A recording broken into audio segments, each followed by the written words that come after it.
Muliakan Allah Subhanahu wa taala.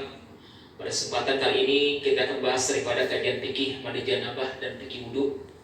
Sebelum kita bahas, sedikit saya akan ulas ya tentang kaitan Ramadan.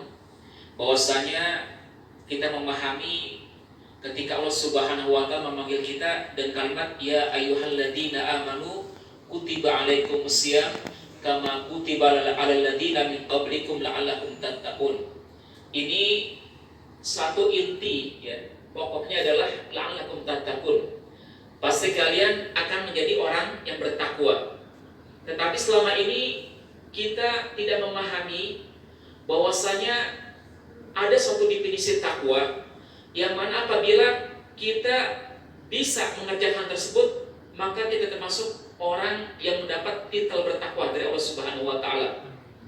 Apa definisi takwa menurut daripada Sayyidina Ali bin Abi Thalib karamallahu wajhah? Pertama disebutkan khauful jalil wal amalu bima fit tanjil wal isti'dadu liyaumir rahil.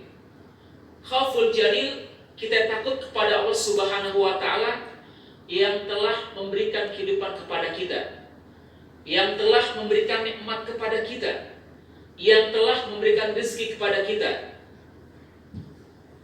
Wal amalu bima fit tanjil, setelah kita takut adalah kita mengamalkan, mengerjakan segala sesuatu perintahan yang Allah telah perintahkan kepada kita semua. Fit tanzil, apa tujuannya? Wal isti'dadu yaumir rahil, segala amal ibadah yang kita kerjakan, puasa Ramadan, salat tarawih, salat 5 waktu, isti'dad. Pada hakikatnya kita akan memahami bahwasanya tentang ada fikih dan usul fikih ya. Sebelum jatuh ilmu fikih ini ada usul fikih. Usul itu adalah dasar pokok istinbat daripada ulama, maka ulama menghasilkan daripada bentuk pemikiran daripada ilmu fikih ini. Nah, berkaitan dengan kajian kita tentang paslun, pasal walladhi yujabul ghusla sittatu asya'. Jadi hal-hal yang mewajibkan mandi ya, janabah atau junub tersebut ada 6 ya. Salah satu tashtariku fiha rajul. Yang 3 itu ada untuk laki-laki dan perempuan. Jadi itu sama nih ya, 3 ini ya. Dan juga fiha rajul wa nisa ya. Apa saja? Pertama adalah hiya altiqaul khitanain ya, itu persetubuhan, artinya bertemu antara dua kemaluan laki-laki dan perempuan ya. Wa inzalul mani ya, yang kedua adalah keluarnya sperma atau mani. Yang ketiga wal maut adalah mati ya. Wasalatun tahtasu bihan nisa, sedangkan 3 lagi khusus hanya untuk wanita ya. Wahia al haid, yang pertama adalah haid ya, wan nifas ya, langsung adalah nifas, wal wiladah, dan adalah melahirkan. Nah, kita akan bahas satu persatu ya daripada pasal-pasal yang mewajibkan kita untuk mandi janabah dan mandi junub. Sebelum kita masuk ke bagaimana tata cara daripada mandi junub ya. Dan ketika beliau ditanya tentang seorang laki-laki yang bermimpi tetapi tidak menemukan basah-basah pada pakaiannya, sabda beliau, ia tidak wajib mandi ya, walaupun mimpi tersebut tapi nggak keluar ya. Maka bedanya ya, ada namanya 3 hal ya, ada wadi ya, mazi, mani ya. Saya lupa terus ya. Ada wadi, mazi, mani ya. Kalau wadi itu kecapean, mungkin porsinya ya itu kerjanya berat ya, capek terlelah ya, tiba-tiba ya dia tertidur keluar ya, itu hanya najis ya, beda di bentuknya ya. Terus tadi wadi ya, mazi ya, mazi itu disebut adalah suatu hal ya, kita ini terlalu di pikiran terlalu terobsesi gitu ya, terobsesi, terlalu gairahnya terlalu semangat ya, tetapi keluar sedikit ya di pakaian kita, maka itu namanya apa tadi, wadi ya, mazi ya, maka itu merupakan najis. Yang 2, wadi dan mazi adalah najis. Maka kalau cara ini membersihkan daripada pakaiannya dengan cara dikucurin, ya, dibersihkan karena najis yang kedua nih, ya, wadi dan majlis lama najis, wadi dan majlis lama najis. Maka ada bintikan bekas percikan itu, maka kita buka, ya, kita bersihin, kita kucurin air, ya, sampai hilang itu aja, ya, walaupun yang sedikit di celana dalam kita. Kan kadang kita nggak mungkin nih, ya, bawa celana ganti ketika kerja, ya. Mungkin anak lelah, capek, tiba-tiba di musola nih, ya, kecapean, oh keluar, ya. Itu ya, kalau bilang karena kecapean, itulah wadi, ya. Kebetulan kita nggak bawa pakaian ganti, ini bagi laki-laki nih, ya, langsung masuk ke WC, ya. Maka yang bagian celana dalamnya kita buka, kita kucurin, ya, daripada air, ya. Karena situasi darurat, kalau mungkin bawa celana ganti enak, kalau nggak bawa celana ganti gimana, ya? Pakai temper aja kan. Ya, bebas, ya. Gak cara gantinya, ya. Mayang juga, masih juga, ya. Udah terobsesi terlalu tinggi, ya. Itu wadi dan masih adalah najis, ya. Tapi kalau mani, ya khrajul ma, ya, itu bentuknya terpancar. Beda, ya. Ada rasa nailul lazat, ya. Mimpi, ketika mimpi bersetubuh tersebut, namanya ikhrajul ma, ya. Itu keluarnya terpancar. Dan ada rasa nikmat. Tuh, ya, teman itu, ya. Bedain, ya, antara wadi, ya, mazi dan mani. Ya, ini sering terjadi, ya, dalam kehidupan kita di sehari-hari, ya. Kalau terpancar, maka itulah disebut mani, dan ada nailul lazat, ada kelazatan. Maka kalau mani wajib mandi, ya. Ini kasusnya, ya. Dia mimpi tapi nggak keluar, maka nggak wajib mandi, ya, karena nggak keluar, ya. Tapi nggak mungkin nggak sampai, ya, keluar, asalnya nggak ikhrajul ma dia, ya, bukan hanya mimpi sesaat doang, ya. Sahabat beliau itu tidak wajib mandi. Kemudian Ummu Sulaim bertanya, dan seorang wanita melihat demikian itu, apakah yang mandi? Sabda Nabi SAW, ya, na'am, an-nisa siqa'ikir rajul, ya. Yang wanita adalah bagian dari orang laki-laki. Maksudnya apabila wanita sama dengan laki dalam tabiatnya, maka ketika dia melakukan hal yang sama yang tadi di awal, ya, di mimpi, ya, terus basah, ya, sama wajib mandi, ya. Tapi kalau mimpi nggak basah, nggak wajib mandi, itu, ya. Jadi ada perbedaan karena wanita diciptakan dari tulang rusuk laki-laki, maka dia pun akan sama pun dengan laki-laki, ya, dalam hal tabiat seperti itu, ya. Ketiga, Imam Bukhari dan Muslim meriwayatkan dari Ummu Atiyah Al-Ansariyah, yang berkata, Rasulullah SAW kepada kami ketika putri beliau meninggal, sabdanya, mandikanlah ia 3 kali, ya. Ini yang mandi pun wajib dimandikan. Kemudian Imam Bukhari dan Muslim juga meriwayatkan dari Ibnu Abbas radhiyallahu an, ada seorang lelaki dilemparkan oleh untanya dan terinjak airnya sampai mati. Ya, di luar itu, ya, Rasulullah umrah pakai onta, ya, lempar sama ontanya, keinjak dia punya lehernya, ya, maka meninggal dunia. Dan saya itu kan bersama-sama. Maka Rasul sedang berihram, dan bersabda, mandikanlah dengan air dan daun bidara dan kapanilah dengan 2 lapis pakaian. Ini 3 hal adat wajib mandi kepada laki-laki dan wanita. Keluar, mani, bersetubuh, dan juga yang meninggal dunia. Sedangkan yang keempat, ya, keterangan pada surat Al-Baqarah ayat 22. Sebentar, ya, saya lupa mencantumkan, ya. Saya buka dulu, ya. Tentang bagaimana, ya, surat Al-Baqarah. Ada yang aplikasi giniannya, Qurannya? Al-Baqarah, kaum perempuan.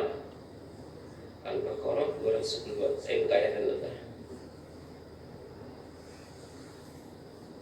Dan keanil mahid, ya, ayat 222. Bismillahirrahmanirrahim. Wa yas'alunaka 'anil mahidi qul huwa adha fa'tazilun nisaa fil mahid wa la taqrabuhunna hatta yadhurna fa idza tatahharna fa'tuhunna min haitsu amarakumullah innallaha yuhibbut tawwabina wa yuhibbul mutatahhirin. Dan mereka menanyakan kepadamu, ya Rasulullah, tentang haid, ya. Katakanlah, itu adalah sesuatu yang kotor. Karena itu jauhlah istri pada waktu haid, dan jangan kamu dekati mereka sebelum mereka suci, ya.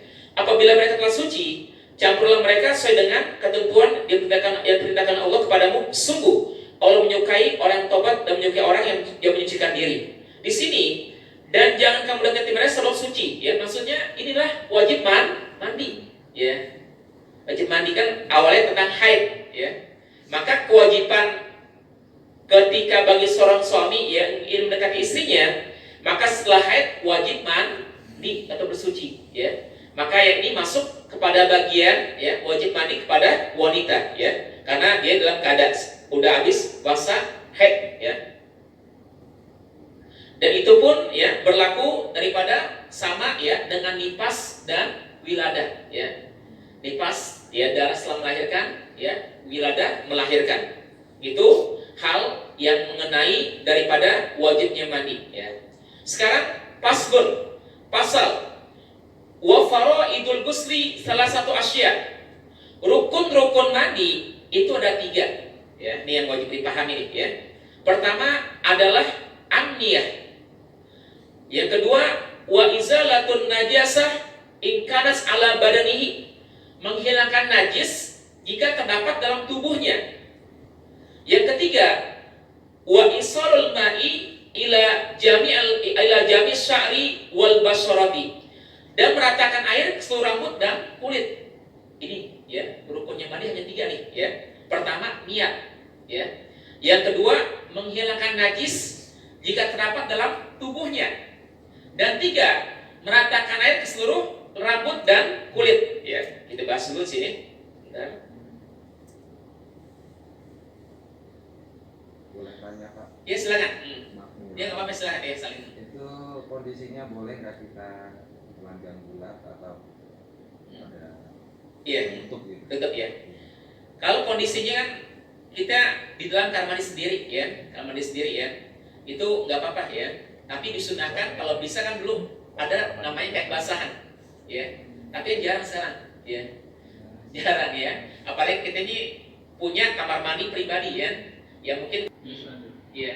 Nanti di sini ada yang namanya kita menghindari, ada yang 2, menghilangkan daripada bentuk yang namanya kotoran, ya, atau najis yang pada badan kita. Makanya istilahnya itu pertama kali ada namanya mandi biasa dulu tuh, ya. Biasa dulu mandi biasa. Karena khawatir ada bekas lengketan mani atau kotoran yang pernah ditimpuk sama apa itu kayak semacam bekas kue nempel ya di rambut dia. Maka tuh mesti dulu mandi biasa dulu pakai sampo pakai sabun, ya, gosok-gosok tuh mandi biasa dulu, ya, mandi biasa dulu, ya.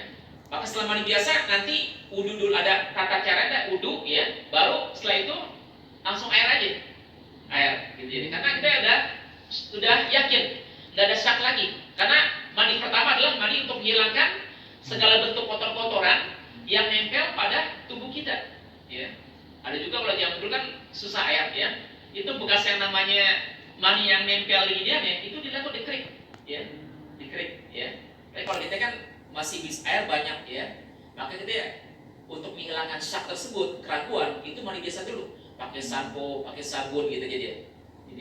Baru nanti udah setelah itu wudu, baru mandi wajibnya. Maka hilanglah keraguan yang ada pada diri kita. Ada lagi pertanyaan? Kalau ini kan di kolam renang Ustaz, jebur gitu loh kan, Iya. banyak semuanya tuh. Iya. Kita udah memenuhi syarat belum untuk itu? Kalau pas jeburnya kita niat dan udah nggak ada yang namanya kotoran dan mani yang nempel di dinding kita, ya, di kulit kita, maka ketika nawaitul ghusl fil hadats akbar min bani fardhu latalah buru, ya, usah, ya, ya, apa disunnahi itu langsung, ya, misalnya langsung total, ya, ya. Tapi kan yang dikhawatirkan masih ada kotor-kotoran yang ada nempel mana pada kulit kita, ya. Terkadang kita mungkin bekas tinta, ya, bekas cat, ya, itu yang terkadang yang kurang kita kontrol, ya, mungkin masih ada kotoran di kuku kita, ya, kuku itu dia. Selanjutnya, ya, ada pertanyaan lagi sebelum saya lanjutkan? Pak Ustadz, Ya, kalau misalkan baru pemanasan doang nih Pak Ustadz, iya, nggak apa-apa. apa namanya, baru pegang-pegang gitu, Iya. tiba-tiba anak kebangun ngajarin, nah itu perlu mandi juga Pak? Ada ikhrajul ma, kan? Ya, ikhrajul ma ini kalau mandi itu terpancar. Udah nikmat belum gitu ya? Maksudnya ada keluar tetesan, ya, misalnya kalau ikhrajul ma, ya, ada ciri mani, ya, ikhrajul ma itu dikeluarnya terpancar dan nairul lazat, nimbulkan ya nikmat. Ada nggak? Jemprot nggak? Gampang gitu.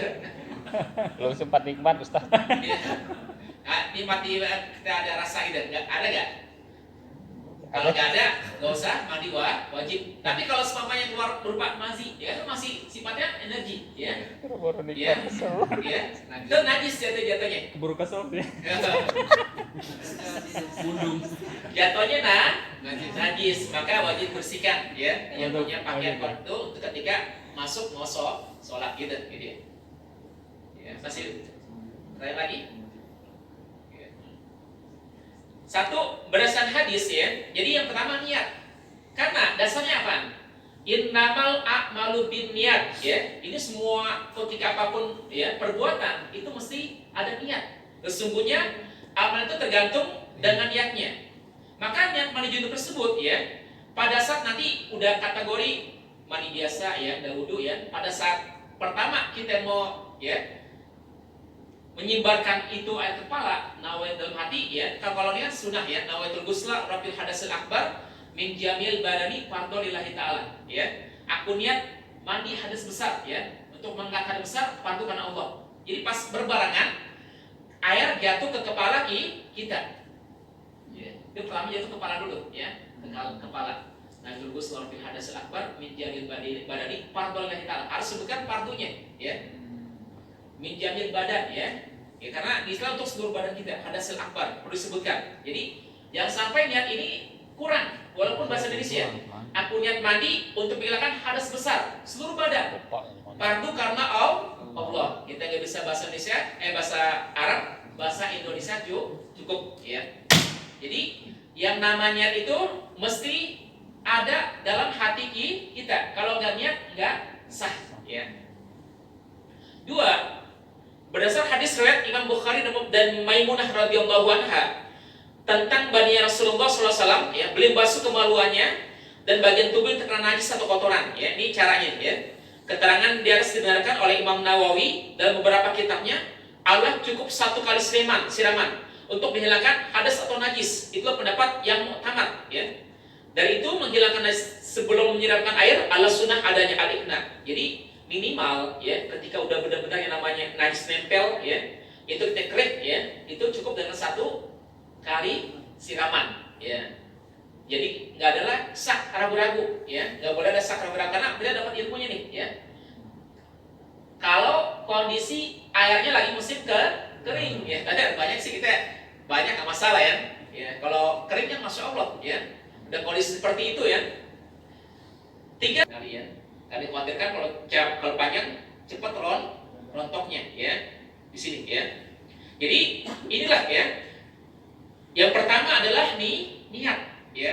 Yang kedua menghilangkan ya daripada bentuk najis yang ada di tubuh kita. Yang ketiga meratakan air ke seluruh tubuh. Maka prakteknya yang kita lakukan pertama adalah yang mesti kita yang sampai timbul syak ragu-ragu adalah mandi biasa dulu ya. Mandi biasa dulu ya. Setelah itu udah bersih semua pakai sabun ya, kita gosok semua udah ya, kita wudhu ya, wudhu. Maka yang terakhir adalah yang utamanya mandi junub ya.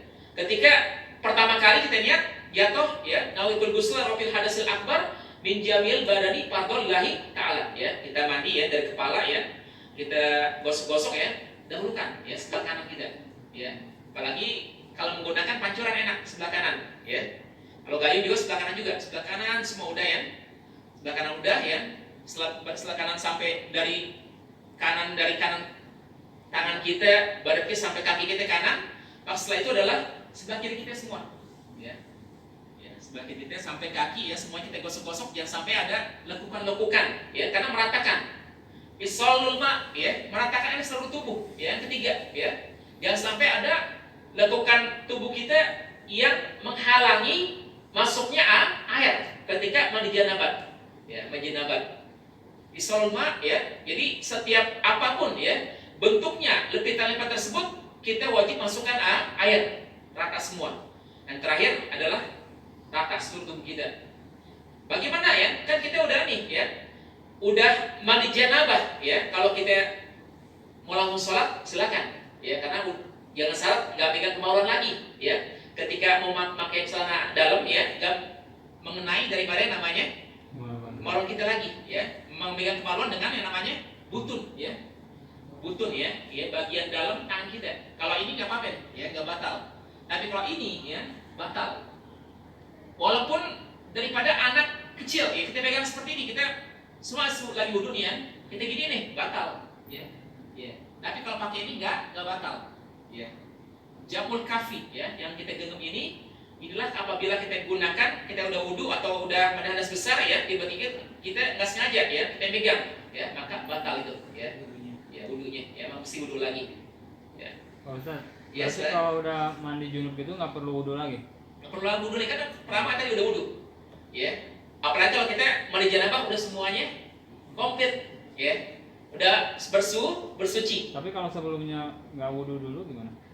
Gak apa-apa karena yang penting masuk semua airnya ke tubuh, ya. Isolul ma. Ya.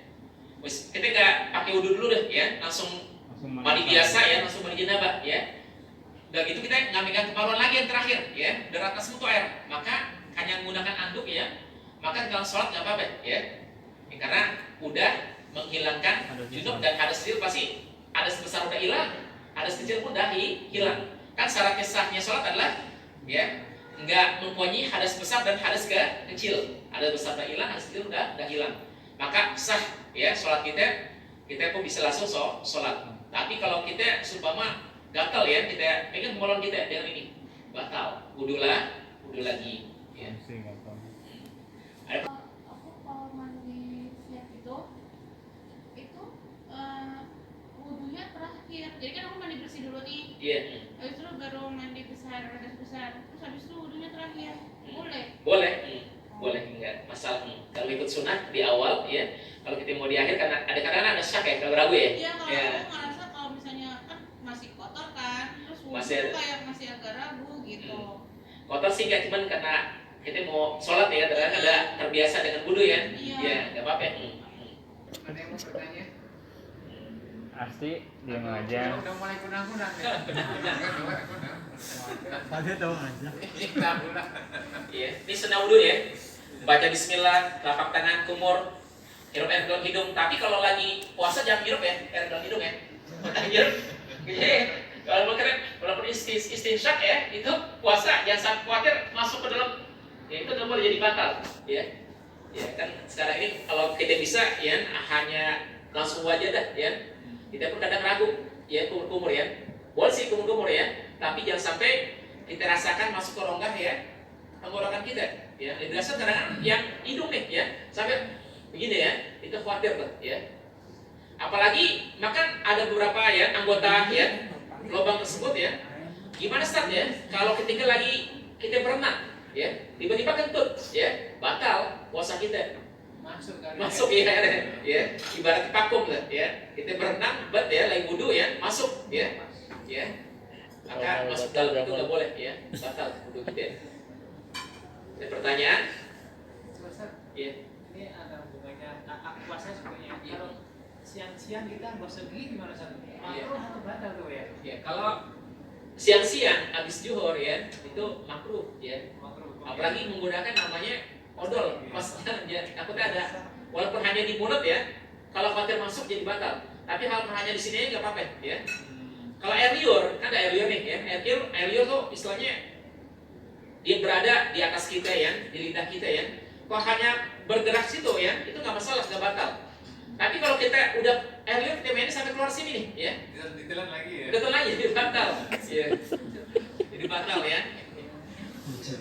Gimana kalau orang ngayak tepung ya? Tepung kan ada yang namanya serbuk tepung ya. Ibarat kayak kita di jalan ya, ada namanya abu-abu kan. Abu kan masuk ke hidung kita. Kalau kerjanya tepung masuk kita nggak batal. Ya, karena kebiasaan gitu. Kebiasaan. Kalau profesinya kitchen kan suka dicobain dulu tuh. Itu boleh apa enggak sih? Boleh sini di lidah. Nggak boleh masuk ke dalam. Itu nggak apa-apa. Ya, kan profesi kitchen ya takutnya ya. Maka hanya di ujung lidah nggak apa-apa. Tapi langsung ludahin langsung. Dia dirasa langsung ludahin. Jangan dilanjutin. Kita tutup ya. Assalamualaikum warahmatullahi wabarakatuh. Silakan langsung pada ngambil. Udah,